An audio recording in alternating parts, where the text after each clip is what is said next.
I live my life a quarter mile at a time. E onde? So you're gonna come through Hollywood and Hollywood.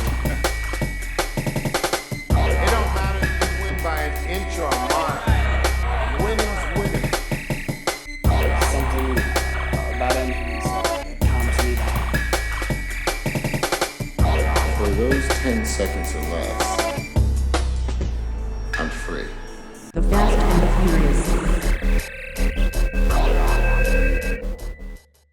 If I had to choose one historical date from the year 2001 that is also a multiple of 11 and is still having a major effect on the world and the lives of billions of people to this day, I'd be hard-pressed to think of one more important than June 22nd, 2001. The release of the first Fast and Furious film was not only easily the best and most culturally significant day of 2001, but it was also an important moment in cinematic history. What most people mistook as a dumb, loud movie for guys who spend what was supposed to be their child support checks upgrading their 2003 Saturn Ion in hopes to conquer the Casper, Wyoming street racing scene actually held secret meaning and hidden filmmaking genius well beyond the comprehension of most people. You probably think I'm joking, but I'm actually dead fucking serious. The Fast and Furious started life in a few ways. Producer Neil Moritz and director Rob Cohen, who had just worked on The Skulls with up-and-coming actor Paul Walker, best known at the time for his work on Tammy and the T-Rex, wanted to work with him again and asked him what type of film he wanted to do. Walker allegedly responded with a desire to do a movie where he could be an undercover cop and race car driver, because he was mentally 6 years old. I'm trying to clown on him, but like undercover cop race car driver is maybe the most dude's rock idea ever. Eventually, Cohen and Moritz approached Walker with the perfect idea after they had read the article Racer X by Kenneth Lee in Vibe magazine's May 1998 issue. The article detailed the adventures of a nos-toting adrenaline junkie street racer in the underground street racing scene of Los Angeles, New York City, baby, as he fulfills his dream of being the fastest Honda Civic in the East Coast. Though the final film would basically end up being entirely different from his article, albeit a few pieces of inspiration, the core idea was there.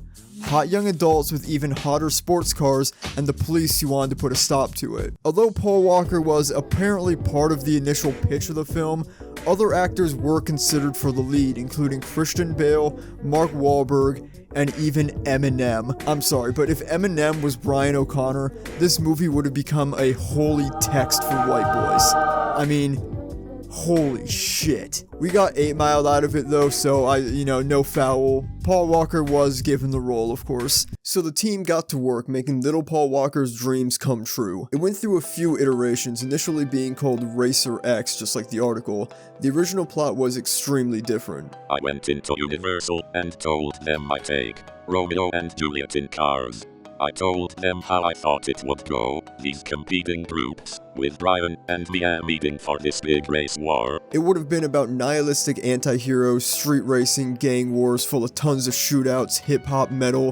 It was 1999, so probably giant leather trench coats and sunglasses if I had to guess. It would have been, without question, the most nu metal film of all time. I think that movie sounds kinda sick, but then Columbine happened and the studio refused to do a film about anti-hero nihilistic young adults shooting at each other in the streets to rebel against society. So they had to start over.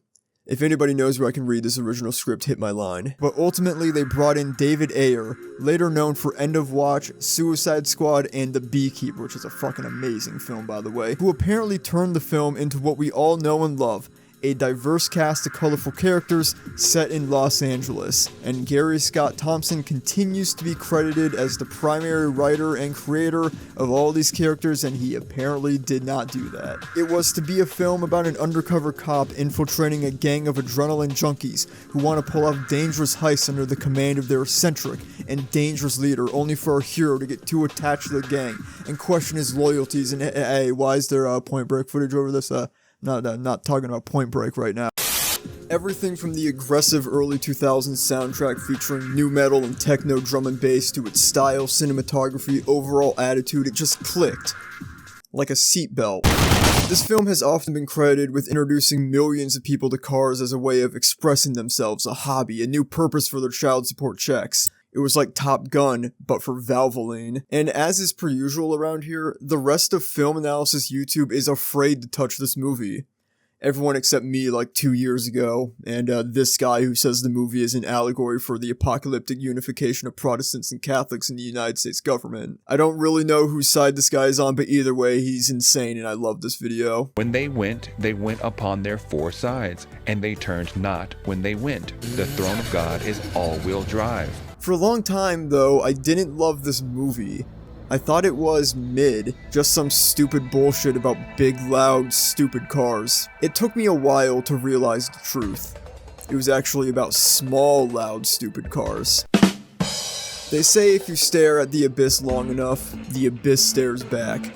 But after staring into the abyss for long enough, I think I'm finally...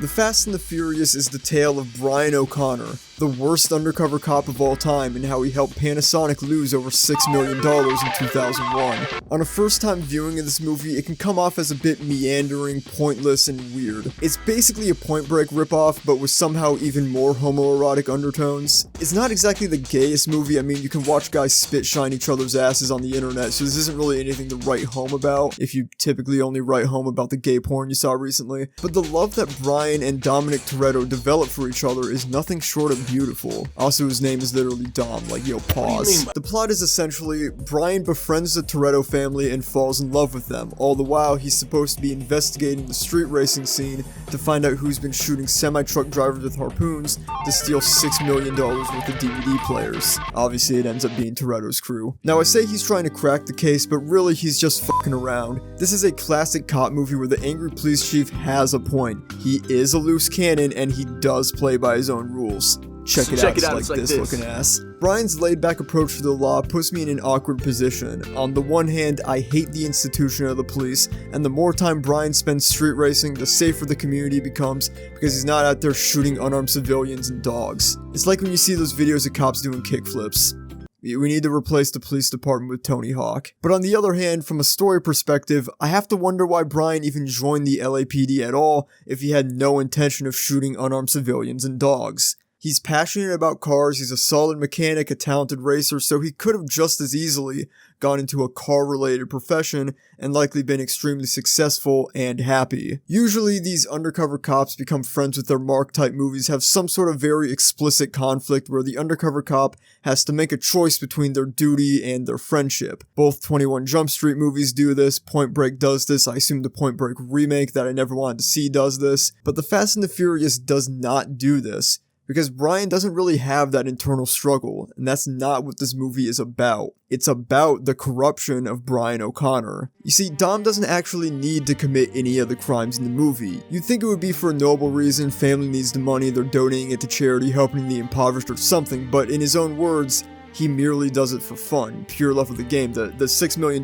goes to funding wild playtime. That's what makes Brian's ultimate decision at the end of the movie so goddamn interesting to me. Dom is nothing but a menace, endangering the lives of semi-truck drivers purely because he thinks it's cool. That's one of the most interesting things about this movie to me, especially the fact that nobody ever brings this up in the universe or outside of it. Dom doesn't need to do this. The story of this movie, if you lay it out bluntly, is about a traditional good guy turning his back on justice and embracing the chaos. A guy who tries to work within the system but is so fucked over by bureaucracy and disrespect from the good guys that he can overlook the recklessness and selfishness of the dangerous and destructive criminals he's supposed to stop because those criminals treat him more like a human being than anyone else. It's a movie that blurs the lines of good and evil to the point that nobody even knows it was blurred in the first place. Even the cinematography and direction of the film is executed so expertly that few, if any, audiences have ever stopped to recognize how Rob Cohen manipulates us to not see what Brian does at the end as dumb. When we're with the cops, it's still, no music, boring, and frustrating. You can't wait to leave. When we're with Dom and the Playtime Posse, it's lively. There's Banda music playing, cool cars, dynamic shots, laughter, barbecue chicken, beer,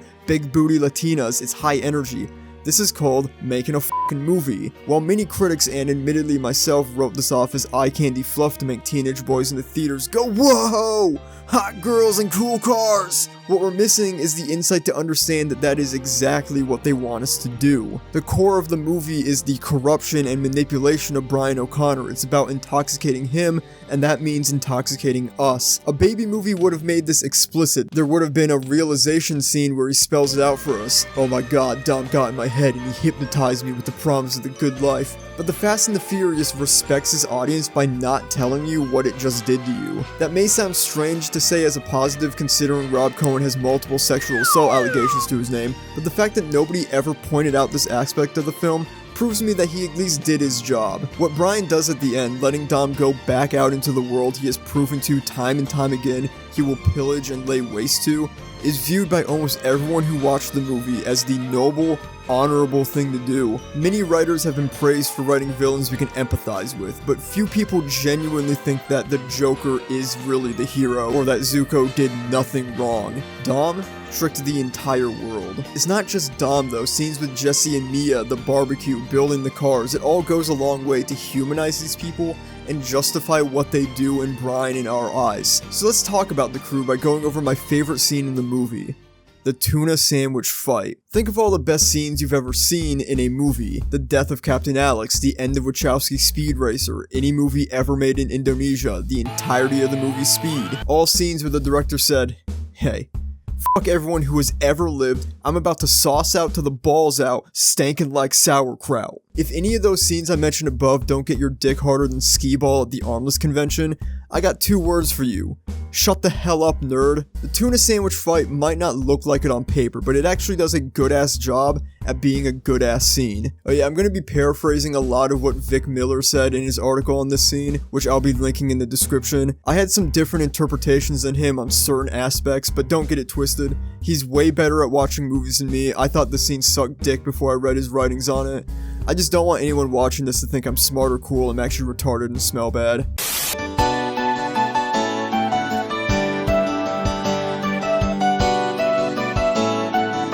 The song Deep Enough by Liv underscores the beginning as Brian pulls up to Toretto's cafe, a converted garage, a symbolic visualization of how the real garage they own is merely a front for what they're really doing.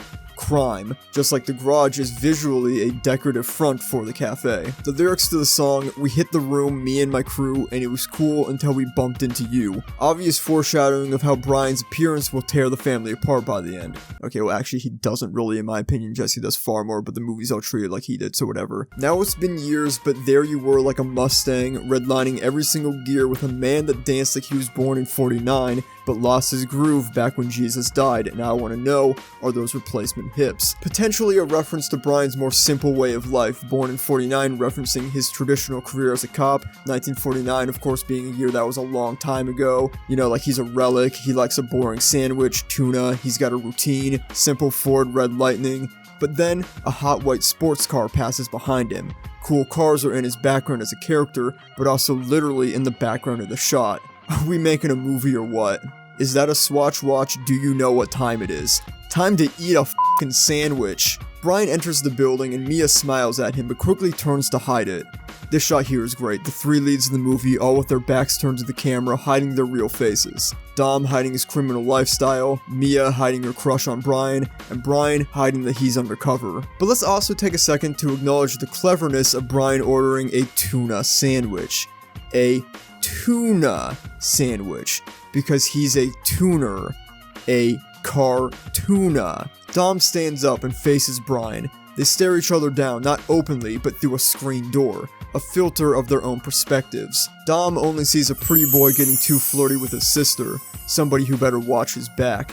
Brian only sees a potential lead on the case, a suspect, a criminal. The atmosphere shifts with the music. The crew has arrived. The mundanity of the tuna sandwich goes out the door as we see a series of sports cars pull up to hard-ass music as the cars overshadow Brian's stupid Ford Lightning work truck. Letty steps out, red car, boss bitch, the car in front. She ranks above these truckle nuts because they clearly drive in a hierarchy formation. Decal of an armored woman, super big Mario Bros movie looking shoes. Then Leon, yellow car, big sword, average noble knight. Yellow, as you know, is the color of mustard, which traditionally always comes after ketchup. Letty's car is red, a subtle nod to hot dogs. In blue comes Vince, but unlike ShamWow, he's not here to wipe up jizz, although he does suck dick. Vince's decal is a shark, sniffing for blood in the water, looking for his next kill, and homeboy smells tuna. Then in white comes Jesse, decal holding a shield and riding a bomb, foreshadowing how he's on a path of destruction to be killed at the end of the movie. Frankie Muniz owned this car for a while. They get out of their cars one by one, Vince yelling at Jesse, "This ain't working, man."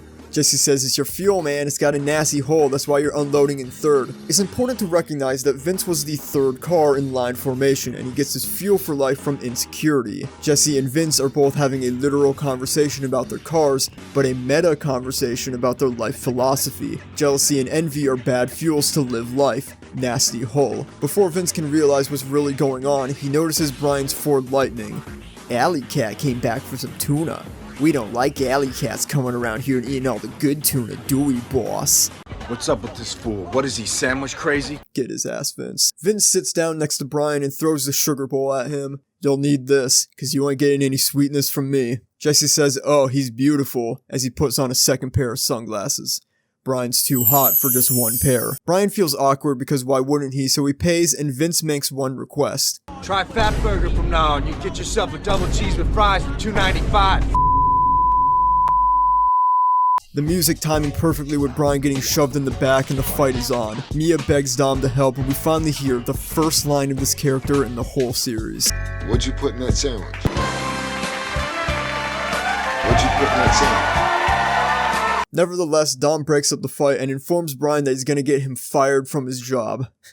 What is this guy, Twitter user in 2016? Thanks guys, have been terrific. This scene is a masterclass in subliminal messaging. Not in an evil buy Pepsi way, but in a way that can tell you all you need to know about major characters with nothing but blocking, outfits, and a few words of dialogue. I think something else very interesting about this scene is its prophetic nature.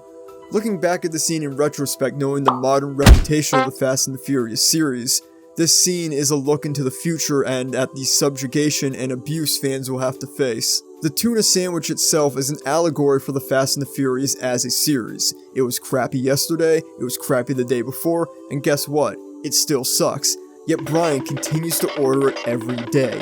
Just like us Fast and Furious fans continue to want more every day. We saunter into Toretto's and say, "Hit me with another one." Then we go, "Wow, that sucked. I need 9 more." Vince represents the mainstream attitude. Go to Fat Burger and get yourself a double cheese with fries for $2.95. Buddy, why don't you watch The Lighthouse? Go see the popular movie you're supposed to like. But Brian, just like us, he likes the tuna here. He likes the handmade feel. He tastes the love in each sandwich. Everyone else might hate it, but he likes it. It matters to him, damn it. It's real to me. Damn it!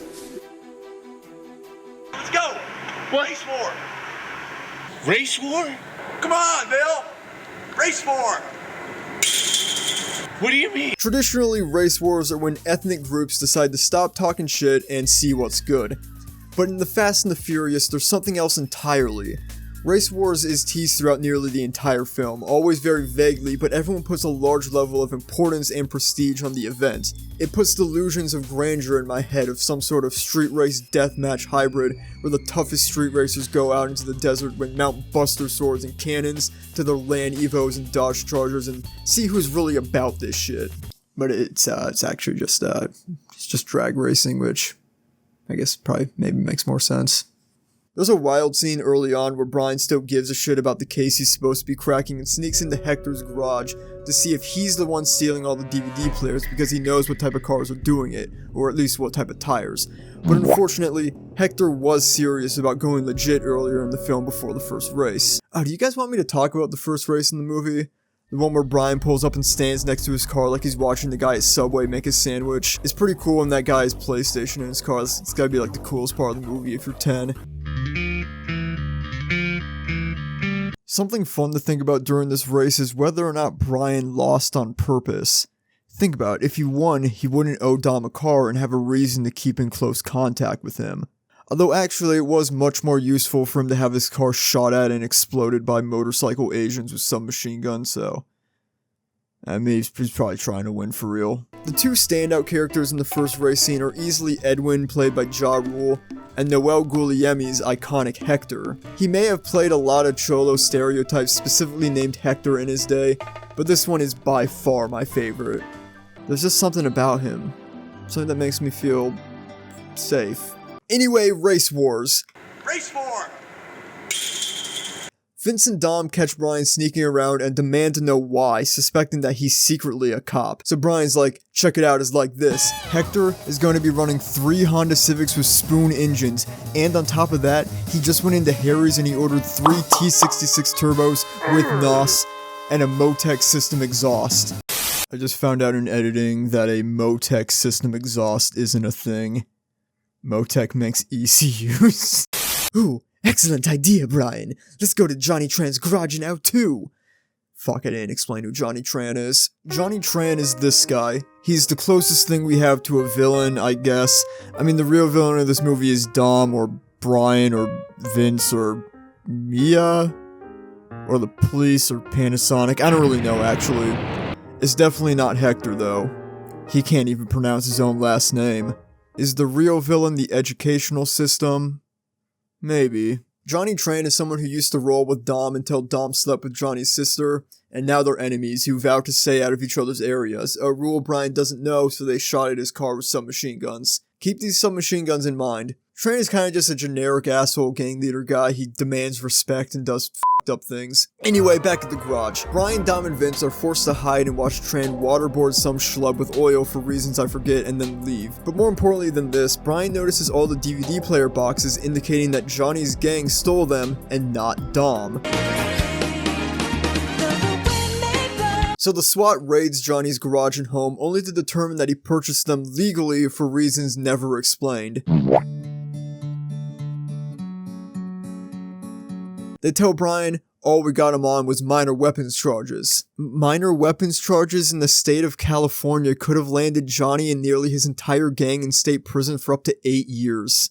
Yeah, Race Wars is hyped up for the entire movie, but it ultimately just seems like they go there to hang out and drag race, which personally I think is incredibly boring because I'm not there, I'm here on my couch and it smells like hot Doritos. In drag racing, just like in regular drag, the goal is just to stay straight. I prefer my races to be full of drifting, Eurobeat, or at least a few turns. A straight line is good for like raw speed, but at that point the competition is just who has the fastest car. Not that much strategy if you ask me. Unless there's actually a lot of strategy in drag, I have no idea. I got all my racing knowledge from an initial D and my friends showing me Rally Crash compilations. Fucking love Rally Crash compilations. Raw speed is cool if you personally spend $80,000 on it and have a history of tuning it up. Like, there's skill in that, but in a movie where I know none of the modification stats or history of the car or anything, because it's actually a crime drama and not a street racing movie, I just see 2 cars line up and then the water slide attendant tells them to go forward. Race Wars is just some weird shit that happens in the movie, probably as an excuse to put even more cool cars in the film. I have friends who love this scene pretty much only because it's just cars, like if you know what you're looking for, cars. So many points in this movie will have you pointing at the screen going, whoa, that's a Supra, Ford Mustang, F-150 Lightning, that's a P90X. But most likely no scene as much as Race Wars. As far as the plot goes, however, the most important thing that does happen is Jesse betting his car in a race with Johnny Tran, losing and driving off, which he never should have done because he knew Johnny had like 100k worth of modifications in it. I'm not a car guy by any means, but I'm very curious how a car could possibly have 100k worth of mods specifically. If some grease monkey in the comments could break it down for me, preferably very rudely, I'd appreciate it. But the real genius of Race Wars is hidden within that pointlessness. In 21 Jump Street, there's a great scene towards the end of the second act when Jonah Hill's character starts talking about applying to colleges, writing this thing out for a while. He's so caught up in this double life that he can't get out of and doesn't want to. The same can be said for Brian and us getting caught up in a plot that really doesn't matter at all, so it can rip us back into that panic of, oh shit, I'm out of time and this is all my fault, I'm supposed to catch these guys, oh no! I know I've let you down. I've been the bird to myself. I've already talked about this a decent bit towards the beginning because I'm super good at script structure, but I think it would be weird to not actually talk about it now that we're here. Dom's crew, who did not want to do this heist, has been completely decimated by his reckless plan to rob the semi-trucks in broad daylight, completely negating the cars being all black, and it's all thanks to the semi-truck driver having a shotgun. Brian comes racing in to save the day, save Vince, and get him medical attention at the cost of revealing his true identity to Dom and everyone else. There's a concerted effort from here on to put the blame for ruining everything on Brian, that Brian tore apart the gang at this moment. It's all because of his lie, but that's total bullshit. Whether Brian went undercover or not, Jesse still would have challenged Johnny Tran, lost and owed him his car, and that they would have killed him over. Dom's crew still would have done this heist, gotten wrecked, and had to split town. But like I keep saying, this movie and even its sequels are manipulative. It wants you to agree that Brian did the right thing in the end to atone for his sins for ruining the good thing they had going. You know, shooting semi-truck drivers with harpoon guns and stealing DVD players. After his true identity is revealed, he returns to Dom's home to try and bring him in, but the standoff is interrupted by Jesse finally returning and immediately being gunned down by Johnny Tran and his henchmen. Dom and Brian immediately hop into their cars to chase after the two gunmen. The chase sequence is sick as fuck. I mean, I love the techno music that slowly adds in a cinematic string section. The early 2000s speed blurs is great. But I think the pivotal moment comes when Brian finally guns down Johnny Tran. This is presumably the first person Brian has ever killed. Now, sure, he's a cop, he had full legal right to use deadly force against Johnny, but psychologically, that's still a heavy toll. And he didn't just kill Johnny because it was his job as a police officer, it was personal. Jesse was his friend, and even his bond with Dom's crew is going to be forever a part of him because of the spilt blood. Even Dom didn't kill the gunman he chased after. Brian is visibly shaken, and what follows is a surreal final race. The two of them have been through hell, loss, and betrayal today, and are under insurmountable levels of stress. Dom tells Brian, "This is where I used to race in high school."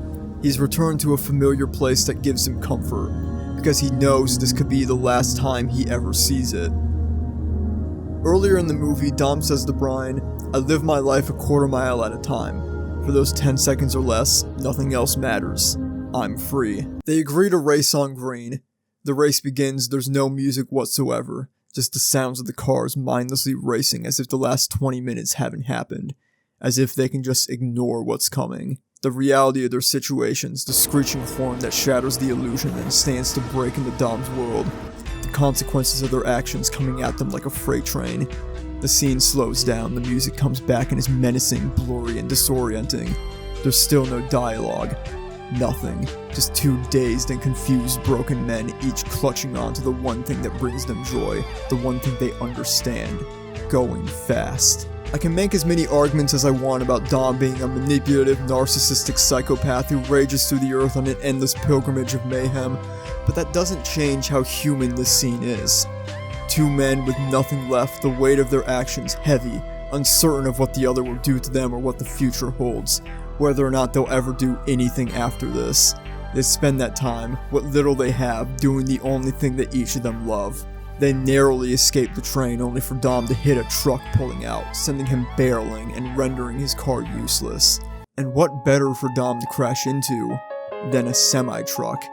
A symbol of his greed there at the end to get his revenge after all the times he's raided and sieged them. Hunting semi-trucks allowed him to rise to power, and they were also his downfall. Brian giving Dom the keys to his Supra is possibly the most iconic scene in the series. I don't really know what else I can say about this scene that I haven't said already. At the end of the day, it comes down to your personal morals whether or not you think Brian did the right thing or not. Whether this story was the rise or the fall of Brian O'Connor, the liberation or the degradation. And this is the question we're left with. I mean, there's also like an after credit scene where Dom is in Baja, Mexico or something, but The Fast and the Furious is many things. It's stylish and cool, it's philosophical, it's deceptive at all ends. Just like a car, there's so many intricate moving parts, and to people who don't understand what they're looking at, the complexity is left on them. I've been through a lot with this movie. I used to be indifferent to it, then I hated it, then I learned to love it. I found meaning in it, an appreciation. Then I made 5 more videos on the franchise, then remade this video to fix audio issues. It's possibly the greatest piece of abstract filmmaking, wearing the costume of a big dumb blockbuster, to prove to you that most people can be sold anything, as long as there's enough fluff around it to distract you from the real story. It's brilliant. It's nothing short of a brilliant movie. And the audience agreed. Universal knew they had a hit on their hands and ordered a sequel right away. But nobody could have possibly imagined what the future held in store for these humble little characters.